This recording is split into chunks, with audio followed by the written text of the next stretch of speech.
Good morning.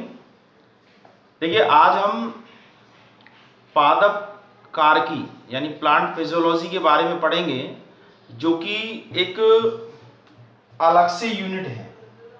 Unit number 2 पादप कारकी यानी plant physiology.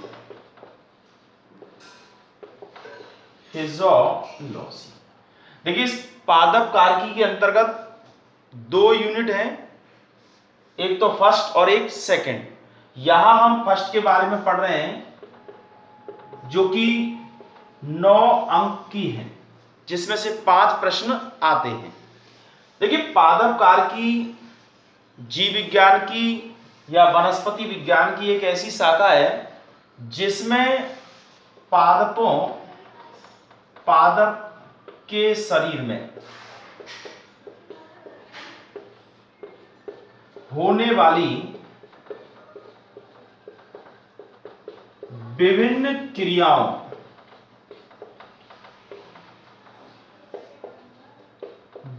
क्रियाओं का अध्ययन किया जाता है।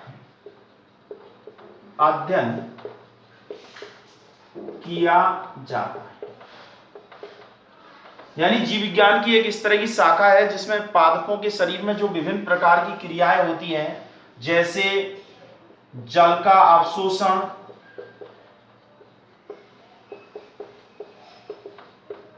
श्वसन, प्रकाश संश्लेषण, गति, वृद्धि, बाष्पोत्सर्जन, खनिज लवणों का अवशोषण,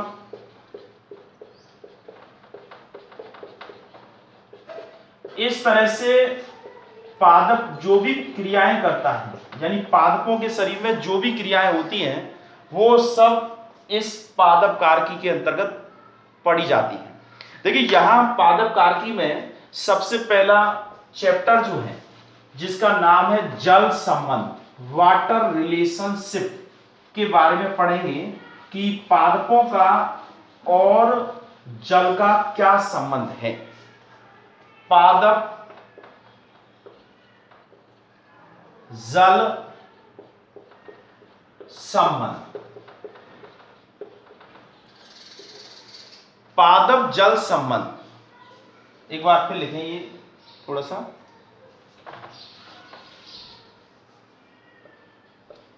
पादप जल संबंध। देखिए, पादप यानी प्लांट वाटर रिलेशनशिप, पादप और जल एक दूसरे के बहुत ज्यादा नजदीक हैं, या यूं कहें कि पादपों में जल के बगैर कोई भी क्रिया नहीं हो सकती है। चाहे पादप हो या प्राणी, सबके लिए जल अनिवार्य होता है। सबसे पहली बात करें, देखिए, पादपों का या जीवों का शरीर कोशिकाओं से बना होता है। कोशिकाओं, और कोशिकाओं के अंदर होता है जीव द्रव, और जीव द्रव में 70 से लेकर के 90% तक जल होता है। अर्थात जल है तभी कोश का है, नहीं तो कोश का नहीं। इसके अलावा पादपों में जल के द्वारा ही बाष्पोत्सर्जन की क्रिया होती है। बाष्पोत्सर्जन क्रिया, देखिए, ये बाष्पोत्सर्जन क्रिया जल के माध्यम से होती है। जल का बाष्प के रूप में बाहर निकलना बाष्पोत्सर्जन कहलाता है, और अगर बाष्पोत्सर्जन होगा तभी जाकर के वातावरण के तापमान का उस पादप में सहन करने की क्षमता होगी, यानी गर्मी को सहन कर सकता है। इसके अलावा खनिज लवणों का अवशोषण। देखिए, जल के माध्यम से ही खनिज लवणों का अवशोषण होता है, क्योंकि खनिज लवण जल के द्वारा अवशोषित किए जाते हैं, तो वो जल के माध्यम से ही पादप के प्रत्येक भाग तक पहुंचते हैं। देखिए, पादपों में एक क्रिया होती है प्रकाश संश्लेषण, फोटोसिंथेसिस। प्रकाश संश्लेषण। तो प्रकाश संश्लेषण क्रिया के लिए एक कह सकते हैं क्रिया कारक के रूप में जल का प्रयोग होता है, क्योंकि प्रकाश संश्लेषण कार्बन डाइऑक्साइड और जल के द्वारा होती है, जिससे कार्बनिक भोज्य पदार्थों का निर्माण होता है और ऑक्सीजन बनती है। इसमें जो ऑक्सीजन बनती है वो ऑक्सीजन भी जल के अवघटन से बनती है, जैसा कि अपन प्रकाश संश्लेषण क्रिया में आगे पढ़ेंगे। इसके अलावा पादपों के अंदर या कह सकते हैं कोशिकाओं में जो विभिन्न प्रकार की क्रियाएं होती हैं वो क्रियाएं एंजाइम के द्वारा होती है। एंजाइमों का सक्रियण। एंजाइम तभी सक्रिय होंगे जब जल उपलब्ध होगा। जिस तरह से पादपों के बीज होते हैं, अब वो बीजों में जल की कमी होती है, ऐसी स्थिति में उसके अंदर उपापचय क्रिया नहीं होती है और पादप अंकुरित नहीं होता, बीज अंकुरित नहीं होता है।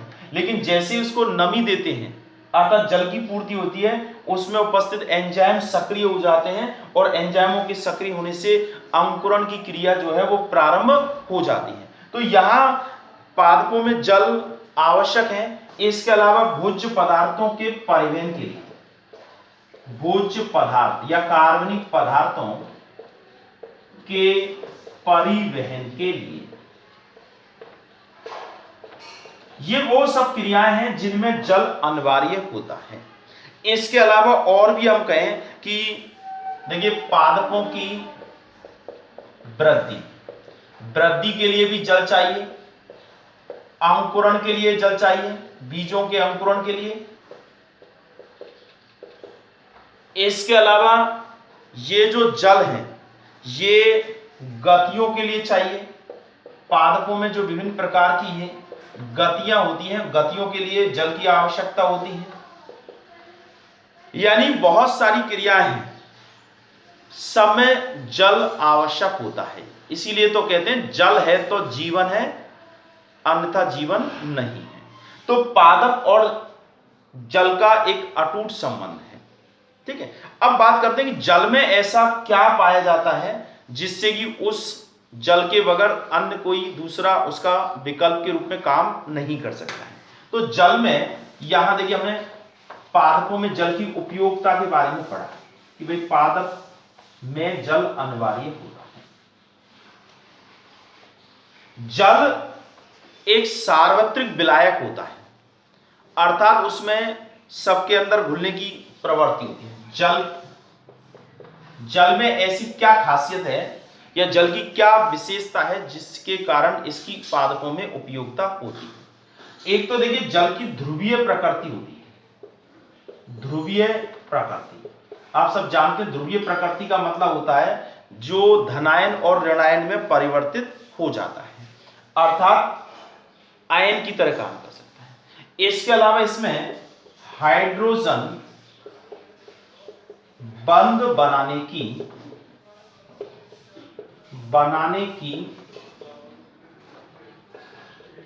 प्रकृति।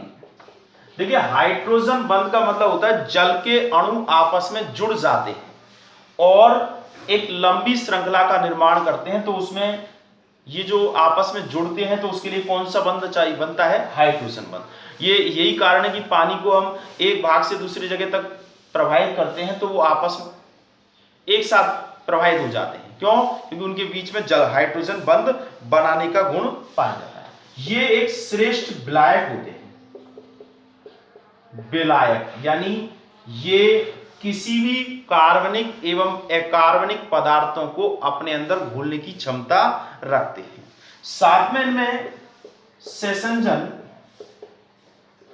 एवं आसंजन का गुण। देखिए एक समान अणुओं का आपस में जुड़ने का गुण होता है, उसको तो कहते हैं सेसंजन गुण, जो कि जल में उपस्थित है। और भिन्न जो अणु होते हैं उनसे अलग रहने का गुण होता है आसंजन। तो इसमें सेसंजन का गुण भी होता है और आसंजन का गुण भी इसके अंदर पाया जाता है। साथ में उच्च विशिष्ट ऊष्मा रखने का गुण पाया जाता है, इसलिए ये तापमान का एक प्रकार से नियमन करने का कार्य करता है। इसका कथनांक उच्च कथनांक होता है,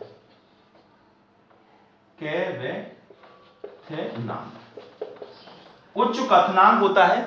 ऐसी स्थिति में ये क्या है कि गर्म करने पर आसानी से भाप में परिवर्तित नहीं होता है। तो ये जल के वे एक विशेष गुण हैं जिनके कारण इस जल का पादपों में विशेष रूप से महत्व है।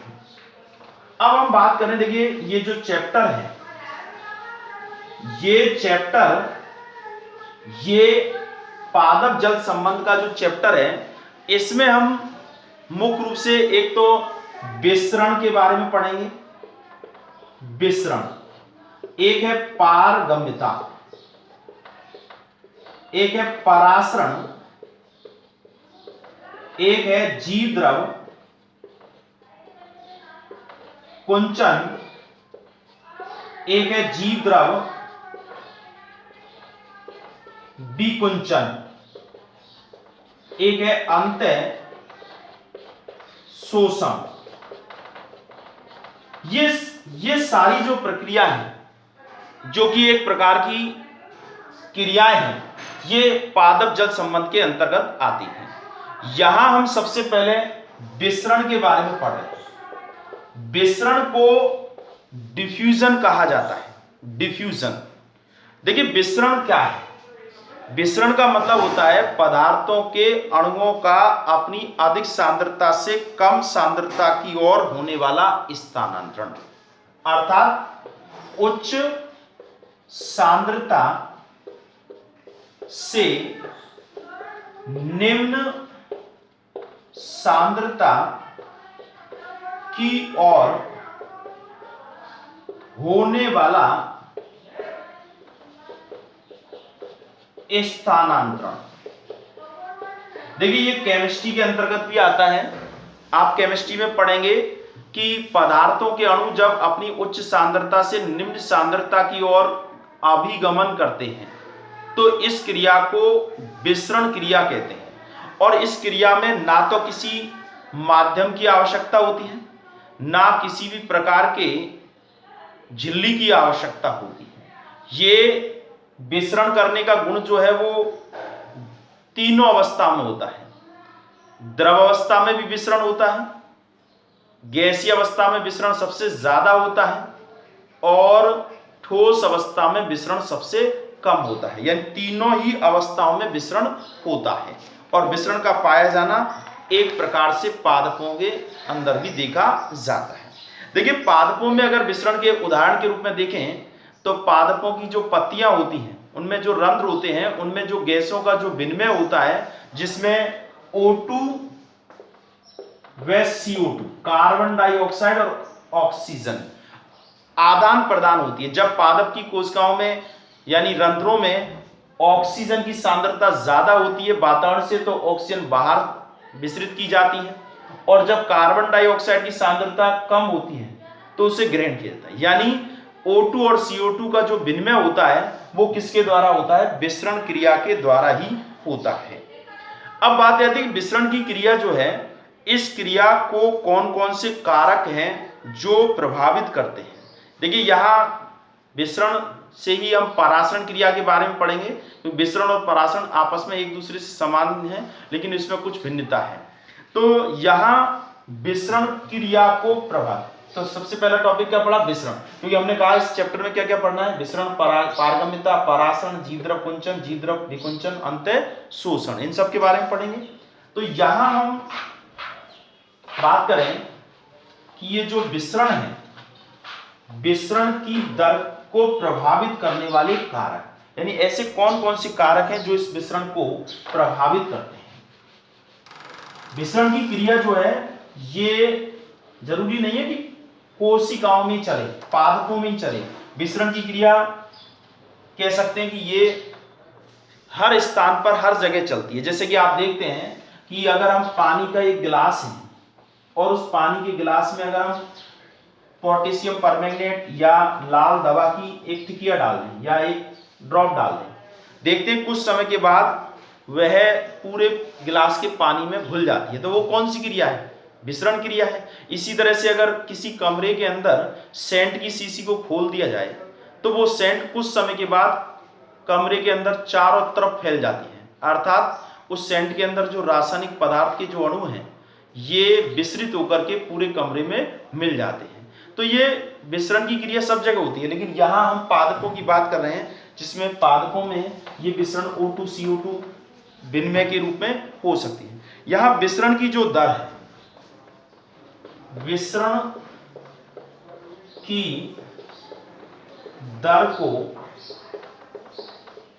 प्रभावित करने वाले कारक, यानी ऐसे कौन कौन से कारक हैं जो इस विसरण की दर को प्रभावित करते हैं। तो देखिए, सबसे पहला जो विसरण की दर को प्रभावित करने वाला है विसरण की दर समानुपाती तापमान। तापमान बढ़ने से विसरण की दर बढ़ जाती है, अर्थात तापमान के समानुपाती होती है विसरण की दर। जैसे जैसे तापमान बढ़ाते हैं विसरण की दर अपने आप बढ़ जाती है। देखा होगा कई बार, जैसे मान लीजिए कोई चीज है और वो ठंडे पानी में नहीं घुल पाती है, लेकिन जब उस पानी को गर्म करते हैं तो गर्म करने से उन अणुओं के अंदर गतिज ऊर्जा का मान बढ़ जाता है। ऐसी स्थिति में उनके विसरण की दर भी बढ़ जाती है। इसी तरह से आप देखते हैं गर्मी के दिनों में जब आंधी चलती है तो वो कण जो है वो विसरित होकर, यानी तापमान पाकर के एक स्थान से दूसरे स्थान जाते हैं। तो यहां तापमान विसरण की दर के समानुपाती होता है। दूसरा अगर कहें विसरण की दर व्युत्क्रमानुपाती घनत्व। देखिए, विसरित होने वाले पदार्थों के अणुओं का जो घनत्व है उस घनत्व के वर्गमूल के व्युत्क्रमानुपाती होती है विसरण की दर। यहां इसका मतलब क्या हुआ कि घनत्व का मान जितना ज्यादा होगा विसरण की दर उतनी ही क्या हो जाएगी, कम हो जाएगी। अर्थात भारी कण होगा, घनत्व ज्यादा होगा तो विसरण की दर क्या हो जाएगी, कम, यानी एक दूसरे के क्या होंगे, व्युत्क्रमानुपाती होंगे। देखिए, गैस के जो अणु होते हैं उनका घनत्व कम होता है, इसलिए विसरण की दर ज्यादा होती है। ठोस जो पदार्थ होते हैं उनका घनत्व ज्यादा होता है, इसलिए विसरण की दर भी अधिक होती है। यहां विसरण की दर समानुपाती दाब विसरण दाब प्रवणता, विसरण दाब प्रवणता, अर्थात विसरण की जो क्रिया है इसे हम यूं कह सकते हैं कि जिधर विसरण दाब अधिक होगा उधर विसरण दाब ज्यादा होगा तो विसरण की दर भी अधिक होगी। दाब अधिक होने से विसरण की क्रिया भी अधिक तेजी से होती है। या यूं कह सकते हैं अधिक विसरण दाब क्षेत्र से निम्न विसरण दाब क्षेत्र की ओर विसरण की क्रिया होती है। या यूं जैसे कहते हैं ना, अधिक सांद्रता क्षेत्र से कम सांद्रता क्षेत्र की ओर विसरण की क्रिया होती है। तो ये विसरण की जो क्रिया है, एक बार फिर समझिए, विसरण तापमान बढ़ाने के साथ साथ विसरण की दर बढ़ती है, घनत्व के वर्गमूल के व्युत्क्रमानुपाती होती है, विसरण दाब प्रवणता का मान जितना जिधर की तरफ ज्यादा होगा उधर की तरफ विसरण की दर अधिक होगी, और उच्च सांद्रता क्षेत्र से निम्न सांद्रता क्षेत्र की ओर विसरण की दर अधिक होती है। ठीक है, तो यहां ये जो विसरण की क्रिया है, इस विसरण की क्रिया का क्या महत्व है, क्योंकि ये है तो एक रासायनिक क्रिया है, यानी एक प्रकार से ये रासायनिक कहें या भौतिक क्रिया कह सकते हैं जो हम केमिस्ट्री में पढ़ते हैं, और ये सभी अणुओं के अंदर ये इस तरह की क्रिया पाई जाती है। पौधों में विसरण का महत्व, पौधों के अंदर विसरण का क्या महत्व है। देखिए, पौधों में और ये जो O2 और CO2 गैसों का जो आदान प्रदान होता है रंध्रों के द्वारा, ये विसरण की क्रिया के द्वारा होता है। ठीक है, तो गैसों के आदान प्रदान में किसका महत्व है? कौन सी क्रिया होती है? ये विसरण क्रिया होती है। दूसरी बात अगर हम देखें तो जब बाष्पोत्सर्जन की क्रिया होती है तो उस बाष्पोत्सर्जन की क्रिया में जो अंतराकोशिकीय अवकाश होते हैं, उन अवकाशों में उन अवकाशों से जल का जो बाष्पन होता है, ये भी किस क्रिया के द्वारा होता है? विसरण क्रिया के द्वारा। समझ रहे?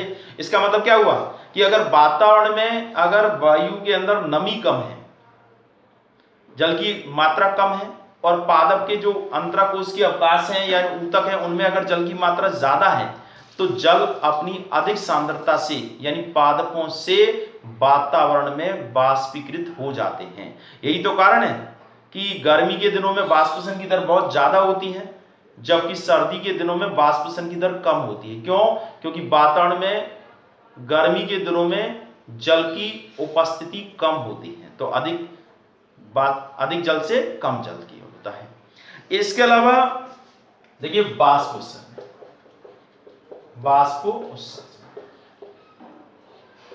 में किसका महत्व है? विसरण क्रिया का। इसी तरह से तीसरी एक और बात करें हम कि ये जो निष्क्रिय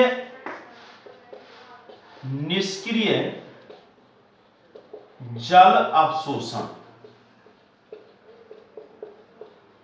ऐसा जल अवशोषण जिसमें किसी भी प्रकार की ऊर्जा का उपयोग नहीं होता है, तो उसमें क्या है कि अगर मृदा के अंदर जल की सांद्रता ज्यादा है और मूलरोम कोशिका में जल की सांद्रता कम है, तो वहां अधिक सांद्रता से कम सांद्रता की ओर, अर्थात मृदा जल का जड़ों के अंदर प्रवेश होना, वो भी किसके कारण होता है? इस विसरण क्रिया के द्वारा होता है। साथ में खाद्य पदार्थों का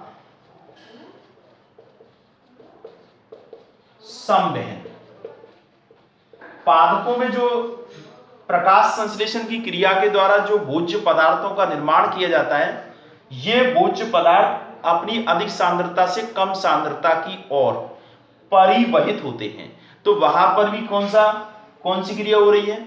विसरण क्रिया। ठीक है, तो ये एक प्रकार से हम कह सकते हैं कि पादपों में विसरण की क्रिया आवश्यक होती है। और इस क्रिया का क्या क्या महत्व है? सबसे पहले हमने कहा कि पर्णरंध्रों के द्वारा O2 और CO2 का जो एक्सचेंज होता है वो किसके कारण होता है? विसरण के। अधिक यानी अगर कोशिकाओं में यानी रंध्रों में अगर CO2 की सांद्रता ज्यादा है तो वो बाहर जाएगी, कम है तो बाहर से अंदर आएगी, तो एक तरह से गैसों का विनिमय होता है। दूसरा कहा बाष्पोत्सर्जन, अंतराकोश के अवकाशों में जो जल की उपस्थिति है और वातावरण में जो जल की उपस्थिति है उसमें जो आदान प्रदान होता है वो भी किसके कारण होता है? विसरण क्रिया के द्वारा होता है। तीसरा जो जल का निष्क्रिय अवशोषण होता है जिसमें ऊर्जा खर्च नहीं होती, क्योंकि सक्रिय में तो ऊर्जा खर्च होती है, वहां परासरण के नियम विसरण के नियमों के विपरीत होती है, लेकिन यहां निष्क्रिय है, तो ऐसी स्थिति में जल अपनी अधिक सांद्रता से अर्थात वातावरण से जड़ों की ओर परिवहित होता है, तो ये कहलाता है निष्क्रिय जल अवशोषण। और तीसरा खाद्य पदार्थ, चौथा जो है खाद्य पदार्थों का परिसंवहन। खाद्य पदार्थ पत्तियों में बनते हैं, प्रकाश संश्लेषण क्रिया पत्तियों में होती है, लेकिन वहां से ये खाद्य पदार्थ पादप के दूसरे भागों को स्थानांतरित कर दिए जाते हैं, तो वो किसके कारण? विसरण की क्रिया के कारण। ठीक है, तो यहां ये जो विसरण की क्रिया है, इस विसरण की क्रिया में अगर झिल्लियों की उपस्थिति हो जाती है तो यही क्रिया परासरण के रूप में परिवर्तित हो जाती है। यानी परासरण और विसरण आपस में मिलती जुलती क्रिया है, लेकिन परासरण में झिल्लियों का होना आवश्यक है, और वो भी अंत प्रदपी झिल्ली, यही कह सकते हैं कि अर्ध पारगम झिल्ली होना आवश्यक है। साथ में वहां पर यहां तो देखिए पदार्थों का विसरण विलेय हो, विलायक हो, किसी का भी हो सकता है, लेकिन परासरण में केवल स्थानांतरण जो है वो विलायक का ही होता है। ठीक है, तो यहां हम इस पादप कारकी के अंतर्गत पहला जो चैप्टर है पादप जल संबंध, उसके अंदर हम पहली क्रिया है, पहले हमने पढ़ा जल का पादपों में क्या महत्व है, जल की क्या विशेषता है। इसके बाद हमने पहली क्रिया पढ़ी है विसरण, और ये विसरण क्रिया जो है पादपों में एक अनिवार्य क्रिया है और इसके द्वारा पदार्थों के अणु अपनी उच्च सांद्रता से निम्न सांद्रता की ओर स्थानांतरित होते हैं। ठीक है, अब हम बात करेंगे कि इनकी झिल्लियां पारगम्यता क्या है और उस पारगम्यता के बाद परासरण, फिर इसके बाद जीवद्रव कुंचन। ठीक है, तो आज हमने विसरण के बारे में पढ़ा है, पादपों में जल की उपयोगिता के बारे में पढ़ा है। ठीक है, तो आप पढ़िए और ठीक है, तो फिर हम कल क्लास में। ओके।